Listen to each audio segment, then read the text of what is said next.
Comment aimer mes ennemis et faire du bien à ceux qui me haïssent? Écoutons l'Évangile d'aujourd'hui.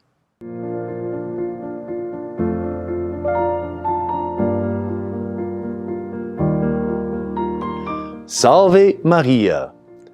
Après son sermon sur la montagne, le Seigneur Jésus, après avoir parlé des béatitudes, nous invite maintenant à la perfection, nous invite à le suivre et à l'imiter en aimant nos ennemis.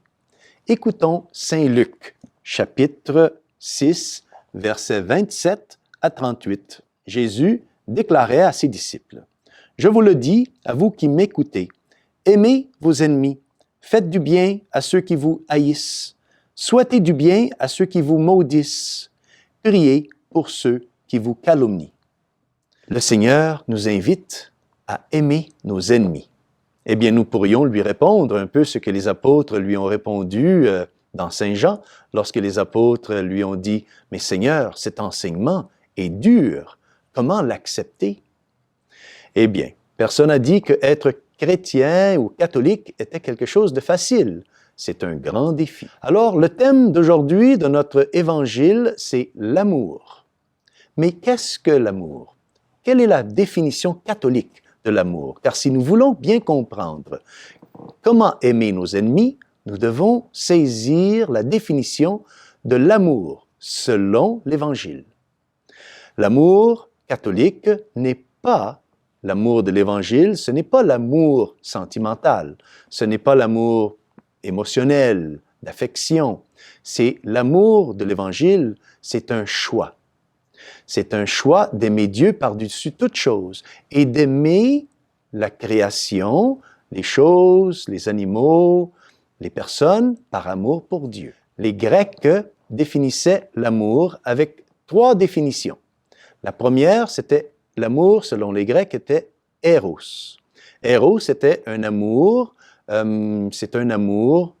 sensuel, un amour sentimental, un amour de plaisir. Ça, ce n'est pas l'amour de l'Évangile. La deuxième définition grecque de l'amour, c'est philos. C'est un amour d'amitié, un amour d'affection. Encore une fois, ça, ce n'est pas l'amour de l'Évangile. L'amour de l'Évangile, selon le mot grec, c'est agapé.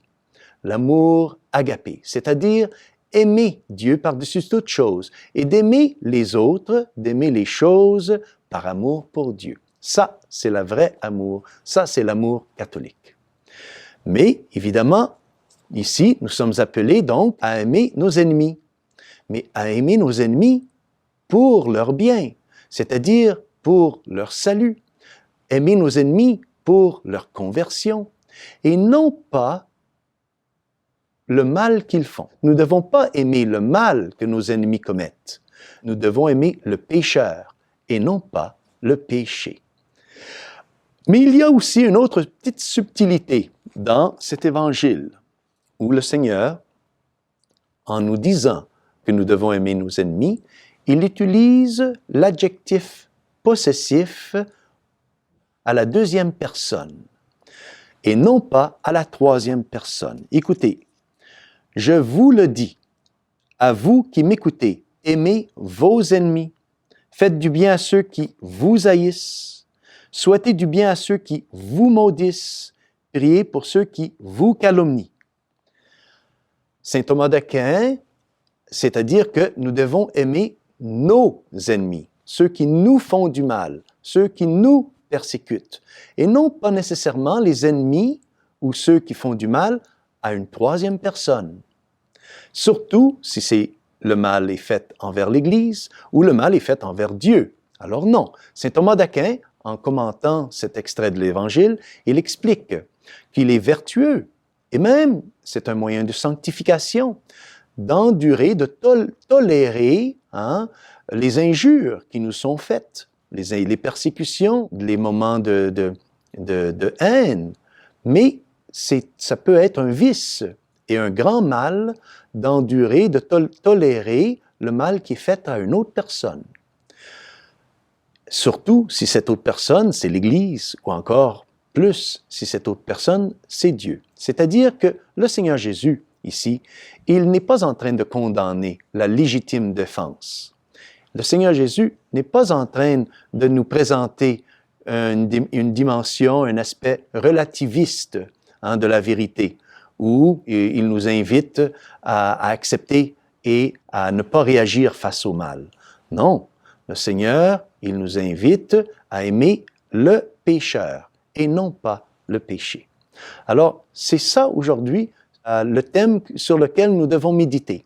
C'est d'apprendre à rejeter l'erreur de l'amour conçu comme une affection, conçu comme un sentiment ou une émotion.